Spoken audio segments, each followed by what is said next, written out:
Police సిబ్బంది అంకిత భావం, ప్రభుత్వ విభాగాల సమన్వయం, ప్రజల సహకారంతో నేరాల నియంత్రణకు కృషి చేస్తున్నట్టు Nizamabad police commissioner P Sai Chaitanya తెలిపారు. పోలీస్ కార్యాలయంలోని కమాండ్ కంట్రోల్ సెంటర్లో 2025 వార్షిక క్రైమ్ రిపోర్టును విడుదల చేశారు. ఈ సందర్భంగా విలేకరుల సమావేశం నిర్వహించి వివరాలు వెల్లడించారు. గత ఏడాదితో పోలిస్తే ఓవరాల్ గా క్రైమ్ రేటు తగ్గినట్టు తెలిపారు. గత ఏడాది మొత్తం 8,983 వివిధ నేరాలు నమోదు కాగా 2025లో 8,624 కేసులకు తగ్గినట్టు తెలిపారు. పిల్లలపై జరిగే నేరాల సంఖ్య 120 నుంచి 168కి పెరిగినట్టు తెలిపారు. రోడ్డు ప్రమాదాల నివారణ కోసం పోలీస్ శాఖ తీసుకున్న చర్యలు సత్ఫలితాలు ఇచ్చినట్లు సిపి తెలిపారు. బ్లాక్ స్పాట్స్ గుర్తించి ఆయా చోట్ల రోడ్డు ప్రమాదాల నివారణకు తీసుకున్న చర్యలతో రోడ్డు ప్రమాదాల సంఖ్య తగ్గినట్టు తెలిపారు.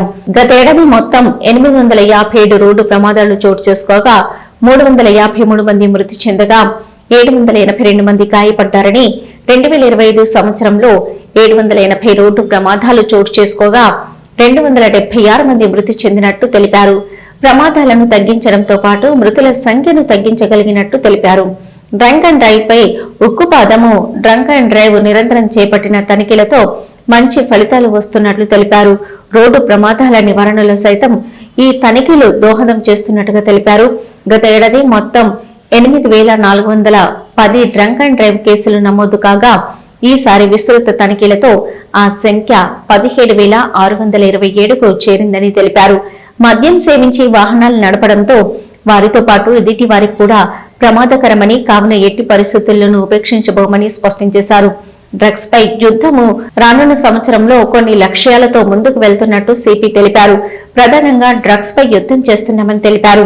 ఇదివరకే కళాశాలల్లో, గ్రామాల్లో పలు చోట్ల అవగాహన కార్యక్రమాలు నిర్వహించామని, ఇది మరింత విస్తరించనున్నట్టు తెలిపారు. Very good afternoon. మన యాన్యువల్ ప్రెస్ మీట్ అంటే యాన్యువల్ క్రైమ్ రిపోర్ట్ మనం ఇవాళ నిజామాబాద్లో క్రైమ్ సిచ్యువేషను, తర్వాత వాళ్ళ పోలీసింగ్ యొక్క స్టేటస్ డిస్కస్ చేసుకోవడానికి ఒక ప్రెస్ మీట్ పెట్టుకోవడం జరిగింది. ముందుగా మనం ఫస్ట్ నేను సిపి నిజామాబాద్గా మార్చిలో వచ్చాను. నాకు ఈ అవకాశం ఇచ్చినందుకు మా సీనియర్ ఆఫీసర్స్కి, తర్వాత తెలంగాణ గవర్నమెంట్ ముఖ్యమంత్రి గారికి, తర్వాత అందరికీ ఫస్ట్ ముందుగా ధన్యవాదాలు తెలుపుకుంటున్నాను. సో ఈ ఇయర్ మన క్రైమ్ స్టేటస్ ఏంటి అనేది మనం ఫస్ట్ చూసుకుంటే టోటల్ 8,624 కేసెస్ రిజిస్టర్ అయినాయి.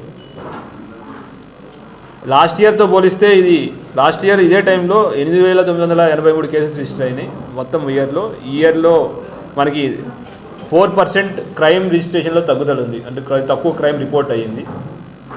దానిలో మనం చూస్తే బాడీలీ అఫెన్సెస్ ఏవైతే ఉన్నాయో 1992 కేసెస్ 2024లో రిపోర్ట్ అయితే ఇయర్ 1729 కేసెస్ రిపోర్ట్ అయినాయి. అట్లానే ప్రాపర్టీ క్రైమ్లో కూడా తగ్గుదల ఉంది. 1397 కేసెస్ లాస్ట్ ఇయర్ అయితే ఈ ఇయర్ 1240 కేసులే వచ్చినాయి.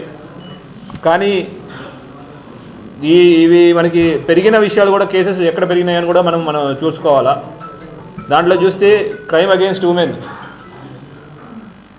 కేసెస్ ఇంక్రీజ్ అయినాయి. 747 కేసులు లాస్ట్ ఇయర్ అయితే ఈ ఇయర్ 783 కేసులు, స్వల్పంగా పెరిగింది.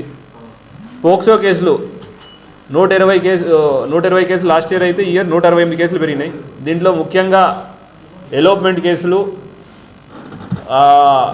ఎలోప్మెంట్ తర్వాత పోక్సో కన్వర్షన్ కేసులు ఎక్కువ ఉన్నాయి.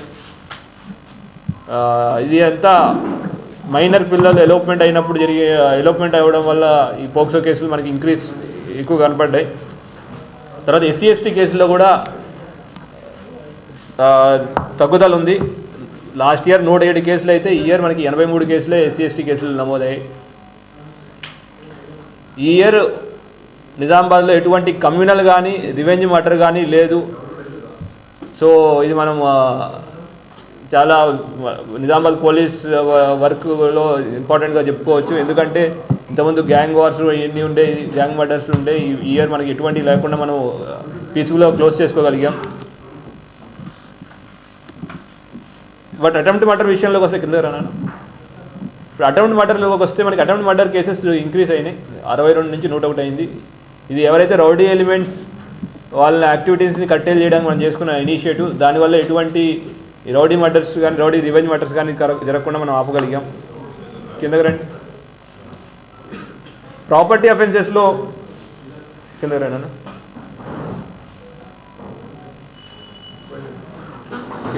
నెక్స్ట్ కిందకి రండి. ట్రాన్స్ఫార్మర్ అఫెన్సెస్లో కూడా మనం గణనీయంగా తగ్గగలిగాం. 164 అఫెన్సెస్ లాస్ట్ ఇయర్ అయితే ఈ ఇయర్ 120 ట్రాన్స్ఫార్మర్ అఫెన్సెస్, అంటే అరౌండ్ 40% దాకా ట్రాన్స్ఫార్మర్ అఫెన్సెస్ తగ్గించగలిగాము. కింద రండి. నెక్స్ట్ కింద రండి. దీంట్లో ఎన్ఫోర్స్మెంట్ వర్క్ 7,190 కేసులు లాస్ట్ ఇయర్ అయితే ఈ ఇయర్ 4,821 ఈపీటీ కేసులే రిజిస్టర్ అయింది. దీనికి ఒక కారణం ఏంటంటే ఆల్మోస్ట్ 50% కేసులు అయినాయి. దీనికి కారణం ఫస్ట్ 6 months సాఫ్ట్వేర్ అప్డేషన్ వల్ల మనకి ఆన్లైన్లో ఈపీటీ కేసెస్ రిజిస్టర్ చేయలేకపోయాం. ఈ ఓన్లీ 6 నెలల్లో మనం 4,800 కేసులు ఎన్ఫోర్స్మెంట్లో మనం రిజిస్టర్ చేయగలిగాం. దీనిలో ముఖ్యంగా వాళ్ళ ఎన్ఫోర్స్మెంట్లో మన ఎన్డీపీఎస్ కేసులు, గాంజా, ఆల్ప్రోజోలం, ఇతరత్ర మత్తు పదార్థాలని అమ్మడం కానీ కొనడం కానీ లేదంటే వాళ్ళ దగ్గర ఉంటే వాళ్ళ మీద కేసులు పెట్టడం జరిగింది. దీంట్లో మనం 90 కేసులు రిజిస్టర్ చేయగలిగాం. అంతమంది మనం పట్టుకోగలిగాం.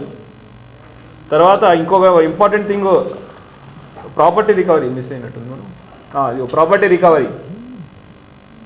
ప్రాపర్టీ రికవరీ విషయంలోకి వస్తే value of property recovered last year 25.91% ఉండేది. ఈ ఇయర్ 50% దాకా మనకు ప్రాపర్టీ రికవరీ పెరిగింది. అయితే ప్రాపర్టీ కేసెస్ అయితే విషయంలో వచ్చేసరికి టోటల్ లాస్ట్ ఇయర్ 1,397 కేసులు ప్రాపర్టీకి అఫెన్సెస్ రిజిస్టర్ అయితే ఈ ఇయర్ 1,240 కేసులు రిజిస్టర్ అయినాయి. దానిలో డిటెక్షన్కి వచ్చేసరికి 42% నుంచి 39% కొంచెం స్వల్పంగా తగ్గింది. కానీ అది గ్రేవ్ ప్రాపర్టీల్లో వెళ్ళేసరికి ఇదే డిటెక్షన్ పర్సెంట్ 13%కి పెరిగింది. అండ్ అందులోనూ ముఖ్యంగా ఇంత మాట్లాడుకున్నట్టు value of property recovery last year 2 కోట్ల ప్రాపర్టీ రికవరీ అయితే ఈ ఇయర్ మనకి సుమారుగా 10 కోట్ల ప్రాపర్టీ వరకు రికవర్ చేయగలిగాము. ఇది మన క్రైమ్ పార్టీలు వాళ్ళ తర్వాత local law and order police స్టేషన్లో కష్టం అని చెప్పాలి. Next convictions.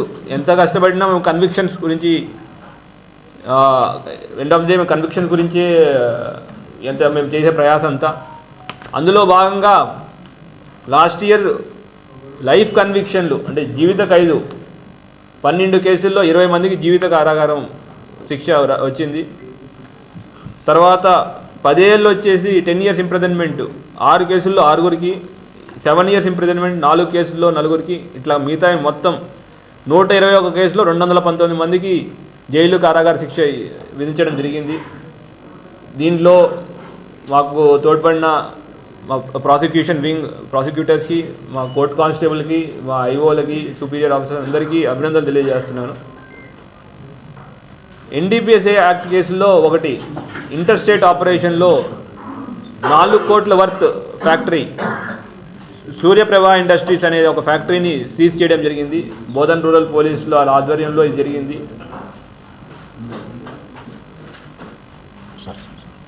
Bodhan rural police station ఆధ్వర్యంలో ఈ 4 కోట్ల ఒక బయట రాష్ట్రంలో వెళ్ళి సీజ్ చేయడం మొట్టమొదటిసారి. అది మనం సక్సెస్ఫుల్గా చేయగలిగాం. Next special branch okay Nizamabad division. Individual statistics మీకు ఇవ్వడం జరిగింది. Division wise Nizamabad, Bodhan and Armoor statistics కూడా ఇవ్వడం జరిగింది. తర్వాత స్పెషల్ బ్రాంచ్లో వచ్చేసరికి